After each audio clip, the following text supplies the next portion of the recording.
Most people think evolution looks like muscle. More weight, more reps, more discipline. A body carved into proof that you can control something in a world that rarely lets you. And don't get me wrong, that matters. Because building your body is one of the few honest negotiations you can have with reality. You put in effort and it answers you back. No lies. No shortcuts that don't eventually expose themselves. But there's a level beyond that. A level where it's no longer about how much you can lift, but what you can carry. Not physically, but internally. Because at some point you realize the body was never the destination. It was the training ground. A tool, a translator, a medium for something deeper trying to come through you. And that's where things start to get uncomfortable. Because the same way you can sculpt your physique, you can also start refining your perception, your awareness, your ability to see beyond the surface. And once you see, it's very hard to unsee. There was a time when even looking inward felt dangerous, not because of what I might find, but because I didn't know what to do with it. What if I didn't recognize myself? What if the version of me I had been building wasn't actually aligned with who I was underneath all the noise? That's the moment most people avoid. They stay busy, distracted, entertained, because staying on the surface is safe. You can measure progress there. You can compare. You can compete. But depth asks different things from you. It asks for honesty. It asks for stillness. And most importantly, it asks you to let go of the illusion you didn't even realize you were holding on to. See, building muscle is simple. Not easy, but simple. There are rules, there are patterns, there are systems that work. But building yourself, that's where it gets complex. Because now you're dealing with contradictions. You can be disciplined and still feel lost. You can be strong and still feel fragile. You can be admired and still feel unseen. And if you're not careful, you start stacking external proof in an attempt to silence internal questions. More success, more validation, more control. But those questions don't go away. They just get quieter until everything else gets silent enough for them to be heard again. We're living in a time where distraction is not just available, it's engineered. Every scroll, every notification, every algorithm is designed to keep you from sitting too long with your own thoughts. Because if you did, you might start asking better questions. You might start noticing the gap between who you are and who you've been performing as. And that gap, that space, that's where real growth happens. But it's also where discomfort lives.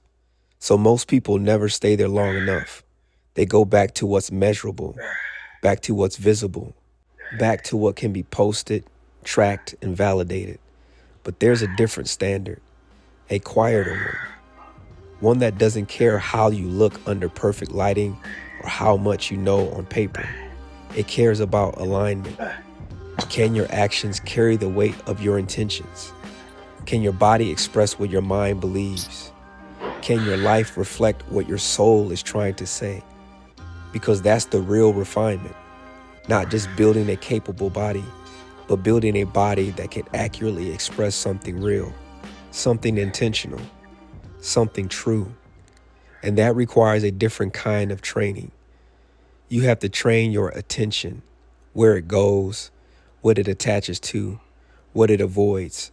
You have to train your honesty, not the version that sounds good, but the one that feels uncomfortable, the one that interrupts your patterns, the one that forces you to admit when you're out of alignment. And you have to train your awareness, because without awareness, you can become extremely skilled at building a life that doesn't actually belong to you. That's the trap.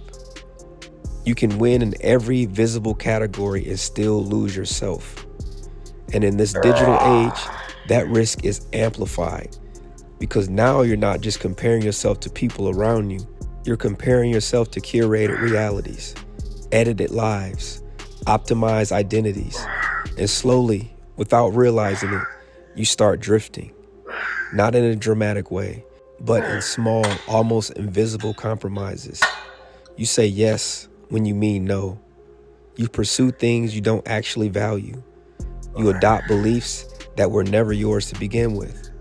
And over time, those small shifts compound until one day you look at your life and feel like a stranger in it. That's what makes staying human a challenge now. It's not just about survival in the physical sense. It's about maintaining clarity in an environment designed to distort it. It's about holding on to your ability to think, to feel, to question, when everything around you is trying to automate those processes for you. So yeah, it is survival of the fittest, but not in the way most people think. It's not just about who's the strongest or who's the smartest. It's about who can stay aligned the longest, who can resist the pull of constant distraction, who can sit with themselves long enough to actually understand what they're becoming. Because whether you realize it or not, you are becoming something every day through your habits, your attention, your decisions. And if you're not intentional about process, something else will be. That's the reality. So the question becomes, what are you training for? Is it just appearance? Just knowledge? Just external success? Or are you training for the ability to express something deeper? Something that actually feels like you? Because when those things align, your body, your mind, your eternal truth are all moving in the same direction. There's a different kind of power there. Not loud, not performative, but undeniable. You don't have to convince people. You don't have to force anything. There's a clarity in how you move, a precision in how you act, because you're no longer fragmented. You're integrated, and that's rare. That's what people feel but can't always explain. It's not just confidence, it's coherence. And coherence comes from doing the internal work most people avoid, from asking the questions that don't have quick answers, from being willing to see yourself fully, even when it's uncomfortable, especially when it's uncomfortable, because that's where refinement happens. That's where you start removing what isn't real, what isn't aligned, what isn't necessary, until what's left is something honest, something grounded, something that can actually hold weight, not just physically, but existentially. And once you reach that level, you realize something important. This isn't a destination. There's no final version of you waiting at the end of all of this. It's a constant process, a continuous calibration, a daily decision to stay aware, to stay intentional, to stay human. Because in a world that's constantly pulling you outward, the real work is learning how to come back to yourself again and again. Not perfectly, but consciously. Maybe that's the highest level. Not just building a body, not just gathering knowledge, but becoming someone who can carry both without losing themselves in either. Someone who can move through complexity without becoming confused. Someone who can engage with the world without being consumed by it. Someone who can look inward without fear of what they might find, because they built the strength to face it and the discipline to act on it. That's a different kind of fitness.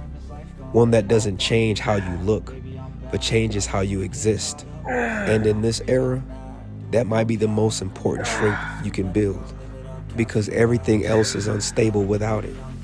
Strength without awareness turns into ego. Knowledge without alignment turns into noise. Discipline without purpose turns into obsession. And in a world that rewards extremes, it's easy to mistake intensity for direction. But they're not the same. You can go very hard in the wrong direction. You can become extremely efficient at building something that doesn't fulfill you. And the dangerous part is, on the outside, it can still look like success. That's why this level requires a different kind of check-in. Not am I progressing, but am I aligned? Not am I doing more, but am I doing what actually matters? More is infinite. There's always more weight to lift, more knowledge to consume, more optimization to chase. But alignment is precise. It cuts things out. It simplifies.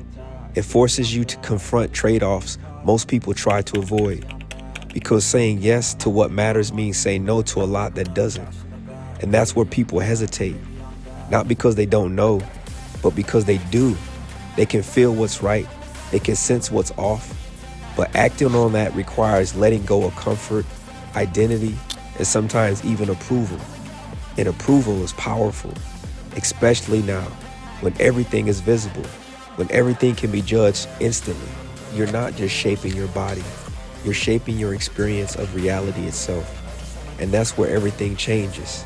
Not all at once, but consistently, subtly, in the way you think, in the way you respond, in the way you choose, until one day you realize you're no longer trying to become someone, you're expressing someone. And that expression is honest, it's intentional, and most importantly, it's yours.